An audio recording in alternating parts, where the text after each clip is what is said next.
Hello, bookworms! Today, Andrew and I are going to be doing our August favorites for you. Feels like we just filmed our July favorites. Didn't we? No, not really. It was a whole month ago. No, that was a long time ago. Feels like yesterday. It does. But we have a bunch of new favorite things for you, so hopefully you will find something new this month that we have to recommend for you. Do you want to start with your first favorite, or do you want me to start? I think I have less, so maybe you should go first. Okay, I guess I'll go first. So the first favorite on my list is a TV show that Andrew and I recently watched together called Orville. It was on Fox, and we watched it on Hulu. It stars Seth MacFarlane, and it's basically like it's a space show, but it's kind of like a satire of Star Trek, which I have never seen Star Trek. Andrew has seen Star Trek, so he would clue me into things that were playing off of Star Trek situations. But even having not seen Star Trek, I really loved Orville. It's definitely a new favorite show of mine. I thought that the cast was really funny. I liked each of the characters. I think that they each added a lot to the series. So the main character ends up getting promoted and becoming a captain of his own ship, the Orville, in the first episode. And they put together a crew of people for him. It's just all about them, like, going through space and doing stuff. And it's really funny, but there are definitely some very serious episodes that are mixed in. So it's not just comedy if you're looking for just comedy. It's not Family Guy. Yeah, for those definitely people not. who are Seth MacFarlane fans. It's really good. I think it did a really good job. It's not even that much of a satire. I think it pokes fun in it in the beginning, but then it just becomes a more humorous Star Trek show. Yeah, like, it definitely is its own thing. Yeah, the third episode touches on heavy topics. It's so good. It is good. I loved it. It's supposed to be one of my favorites. I know, he was like, is Orville one of your favorites? And I was like, yes. You can't have it. I'm going to talk about my first favorite, which I mentioned last month. And that is No Man's Sky, the video game. I don't remember what I said about it last time, but it's a... You talked about the update and how... Came out 2 years ago. People didn't really like it. It wasn't what was promised about a game where you could explore all these different planets and there'd be all these different types of species and giant creatures you would see. And after about 2 years, they've patched the game several times, and the latest update has made a lot of people really happy with it. And it was on sale, so I tried it out. And I really did enjoy it. It's a lot of management, so it's not just like getting into a ship and flying. The first thing you have to do is you repair your ship, so you have to find minerals and craft things. And that continues to happen throughout the game, so it becomes a little tedious after a while. But I've been enjoying it for a while. I have a couple of spaceships, and I'm excited to keep exploring. But I think there's still room for them to add a lot more content, because you go to another planet, and there's aliens, and there's plants, and there's little quests you can do, but I would like to see more variety of what you see. It's really still just an exploration game, so if you're looking for intense action or fighting, I haven't seen a lot of that yet. But I was enjoying it a lot. I streamed it a couple of times, and I only really got distracted from it because life got busy, and another game that's going to be mentioned in this video took over my time. Yes, it did. My next favorite is this Sailor Moon hoop that I got. The Etsy shop is Iggy Star Pup. It was designed by Courtney Doom on Instagram. I have forever wanted to get one of her hoops, but they sell out like within a minute of her posting them. So she'll post progress photos on Instagram of what she's working on, and then she'll usually tell you a time that she's going to be adding the hoops to her shop, and that's when you have to sign on to get them, or you will definitely miss out. So she was actually doing a Sailor Moon one, and I was like, oh my god, like, this is the one that I want. There's been a couple of them that I really want. Like, there's an Over the Garden Wall one that, like, I wish that could have been mine. But I thought that this was like a perfect one to start with. So I'm really excited about it. I'm gonna hang it, I think, over there. You can see that, right? Over there.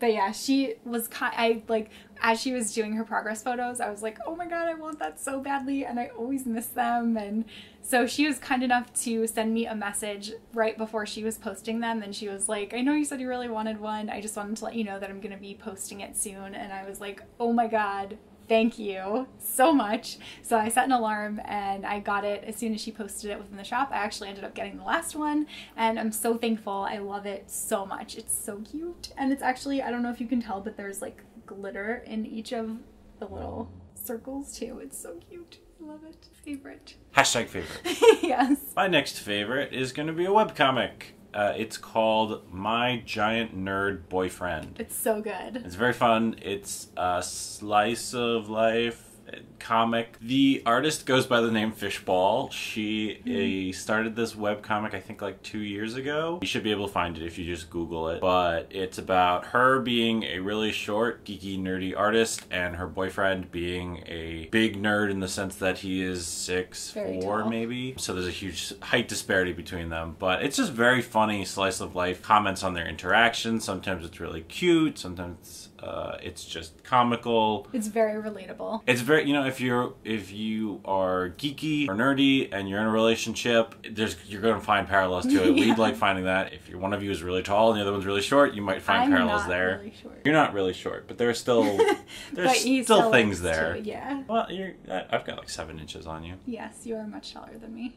But it's very fun. It's very sweet. It's comical. Little. They shine lights on their little quirks, hoarding Magic the Gathering cards or books and things. Yeah, it's fun. So, My Giant Nerd Boyfriend. Super adorable. Yeah, and she pokes fun at herself too. It's not just about him. And when she does that, I think the title changes to My Tiny Geek Girlfriend, something like that. Oh, I didn't know that. It's just the first panel. Yeah, I've read a bunch of them too because Andrew has sent them to me, and I think that they're really fun. Yeah, it updates about 3 times a week. My next favorite is a movie that hit Netflix in August, and it is To All the Boys I've Loved Before, which is the adaptation of Jenny Han's book of the same name, and I love it so much. I watched it 2 times. I'm gonna watch it definitely like a lot more times. I just haven't had time. I'm gonna make Andrew watch it soon too because I think that he'll also really enjoy it. But it follows a girl named Lara Jean, and she has written all of these love letters to guys that she has fallen in love with.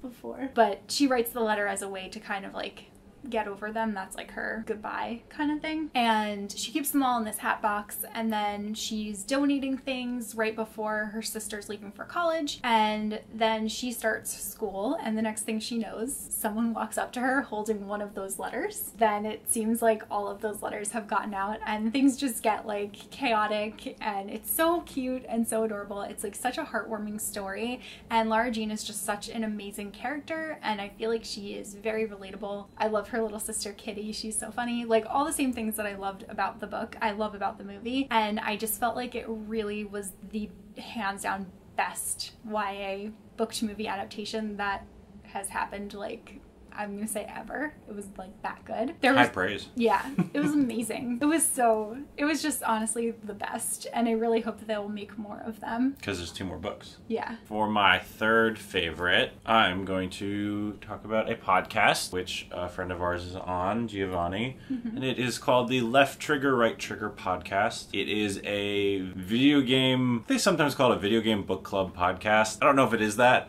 but it is based around video games, and it's 4 guys who bring in a topic each week, and then they talk about a game that they think has something to do with that topic. So rather than talking about the news in games each week or what they're necessarily playing each week, they have this different variety. So if you listen to video game podcasts, this is actually kind of different. It's not just going to be hearing the same news rehashed. And more importantly, they're very funny.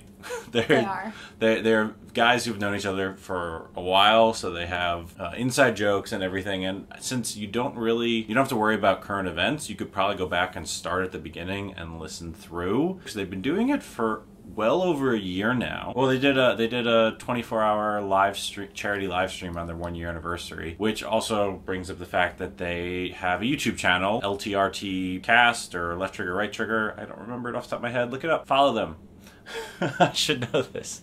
I've never listened to their podcast, but I do enjoy their YouTube videos. They're very funny. Yes, it's all, I mean, they occasionally do Let's Play style games where they're just playing a game, especially when they live stream it, but they also do a lot of scripted material. Yeah. There's I particularly love Giovanni's bathroom talk. That is funny, but the like timeline of Super Mario. Yes. That video is so good. Yes, there's a comical video about the timeline of Super Mario. Their bathroom talk is about Switch games you can play in the bathroom, Nintendo Switch games because it's portable. Watch that one from the beginning. That one has a story to it. So they're very funny. You can listen to them, I think, on most podcast platforms. Definitely the iTunes podcast, Apple podcast, possibly some other, SoundCloud and some others. But that's the Left Trigger, Right Trigger podcast. My next favorite is a statue that I got. It is Cana from Miss Kobayashi's Dragon Maid.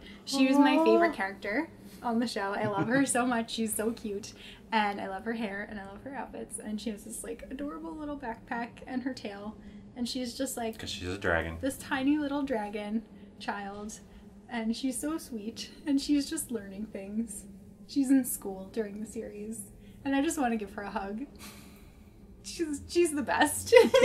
She's the best character. Very cute character. I was really, really excited to get this because I pre-ordered the statue like a year ago, I think, and I'm pretty sure it was supposed to come out in like November or December of last year, but as anime statues go, it just kept getting pushed back and pushed back and pushed back. And then I got a notification that it was being pushed back until December of this year, and I was like, oh gosh, like one day I'll get this statue and it'll be great. And then out of nowhere it just showed up. I was like, what? As yesterday it said December, and then all of a sudden like it was at my apartment. Good times. I have a lot more favorites than I thought I was going to. My next favorite is a video game that I mentioned earlier, and Kristen might have mentioned in the last video, I don't remember, called Octopath Traveler for the Nintendo Switch. So much fun.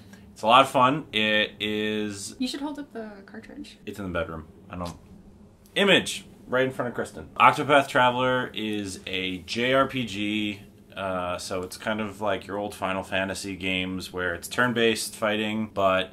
It's also like Pokemon. It's also like Pokemon, turn-based fighting, but it's got this fantasy world, and the reason it's called Octopath Traveler is there are 8 main characters, and you can pick them up in any order. You can start with any of them, and they all have different qualities about them. Who did you start with? I started with Olberic. Oberic?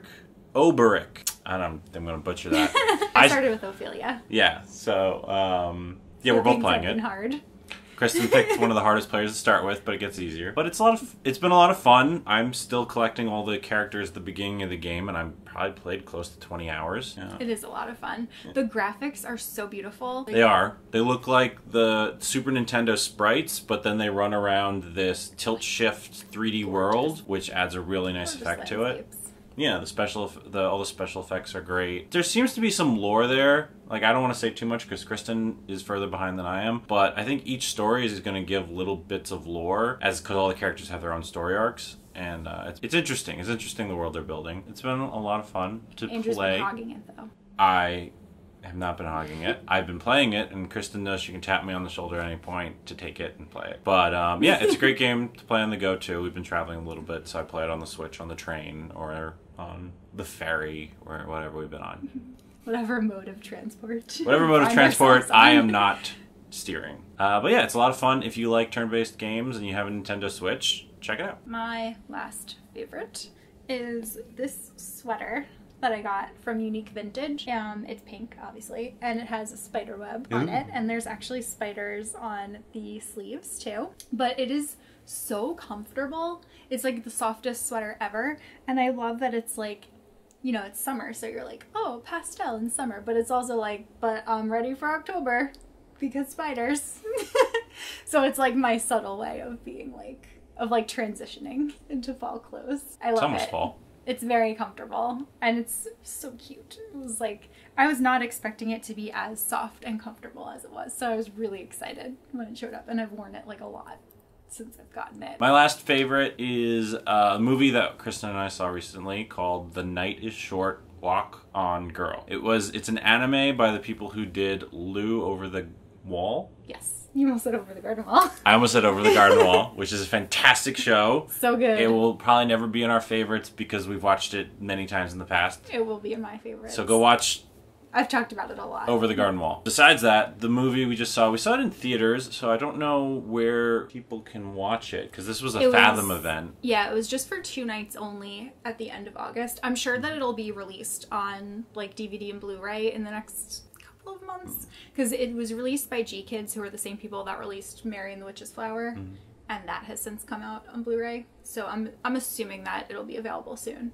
It's definitely worth watching. It's really good. It's a very fun, bizarre movie about this. Good, though. About a night with this girl. The night starts at someone's wedding where she starts drinking, and she just decides, I want to live like an adult and go out and enjoy the night. Someone in a review that I saw described it really well. It's about a crazy night in the city without really any of the negative stuff. There's still, it's a Japanese film, so it touches on some things that you wouldn't necessarily expect in an animated film, but it's generally just a lot of fun and bizarre storytelling and very funny. Yeah. And it's animated. It's got a very fluid animation like Lou Over the Wall, but I think it fits this movie even better than Lou's did. I think so too. Yeah, so it's kind of trippy and bizarre, which I think works also too, because people are drinking and having a good time. She's drinking a lot. She can drink a lot. She can throw them back. Yeah. But yeah, it was a lot of fun. It is really fun, and I really liked that like each character had a purpose. Even like tiny everything's characters tied that together. Seemed like side characters all had ties to a bigger story, and I think that they also did a really good job because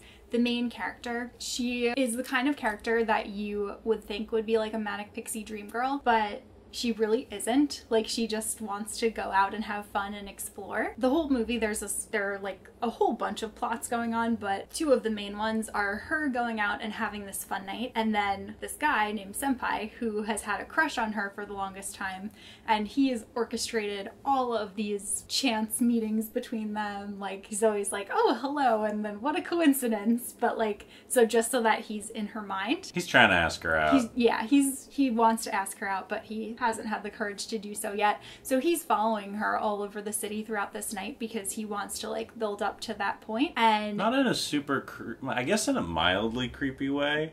I don't think it was creepy. No, they play it off as comical. Also, half the time he doesn't actually get to follow her because his night doesn't go as well as hers. Yeah, so he constantly is hitting roadblocks. He'll occasionally like cross paths with her again while he's out in the city. I think it was really cute. I think like it did a really good job of showing that, sometimes you need to take a chance. Yeah. Yeah, well, that's very much what she was doing. She's like, I want to try this thing, and then she goes and does it. And it was also really cool because it started out in, like, the spring, I think, season, and then it went throughout the course of this one night, went through, like, almost an entire year. Like, it is ending with winter and then the spring season. Or no, I think it started with summer, and then it ends with spring. Which is bizarre, because it takes place in one night. Yeah. But they do, like, because I think that they're just trying to show, like, a larger character arc. So even though it's one night, like, they're showing... They even comment at some point, somebody says, like, wow, this night is...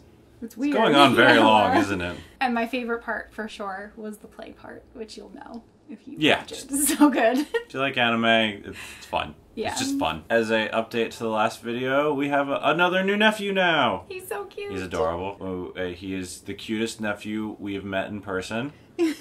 We haven't met our other nephew yet because he lives way across the country. Way. So we still have to go see him in person in the near future. But yeah, the new one is happy and healthy, and my brother and his wife are doing well. So cute. We both got to hold him like a ton of times, and he's just so tiny. He's very tiny. And now, the way that we ended the last video, we're gonna each talk about one thing that we're looking forward to coming up in September. So I will go first. There are a couple of things I'm looking forward to. So what I am most looking forward to in September is nerd trivia. Andrew and I did nerd trivia last month with our friends, and it was the first time that we ever did anything like that, and it was so much fun. And we are gonna be going back this month to do it. Sadly, it's ending soon. This particular nerd trivia, yeah. Yeah, they've been doing it, the people who have been doing this one have been doing it for 9 years. So we went on their 9-year anniversary, and then they announced that they were gonna be stopping in December. So we're gonna have to find something else, because I know I like really enjoyed this, and it's something that I want to do long term. And there's definitely more places within the city that should do it. So that's what I'm looking forward to. Oh, I thought of mine. I had back surgery a year ago this September, and I'm allowed to start jogging this year, 1 year from my surgery, so I can start jogging and get in some kind of shape. You're in shape. I am a shape, yes. But hopefully we now live in the city and there's Central Park and lots of areas to jog, so I'm going to try and get into a routine. Nice, that's a good one. So that's what I'm excited for. And pumpkin spice lattes. No one is excited for that. That's not a September thing. They're already out. I know. They It doesn't count. You can't use that. But I haven't had one yet. Doesn't matter. Yes, it does. I mean, yeah. All right. Those are our August favorites. So let us know if you have watched or played or seen any of the things that we've mentioned. We'll see you guys soon with a new video. And you can find like everywhere to follow Andrew and me too, both of us, down in the description. Popping up. Bye.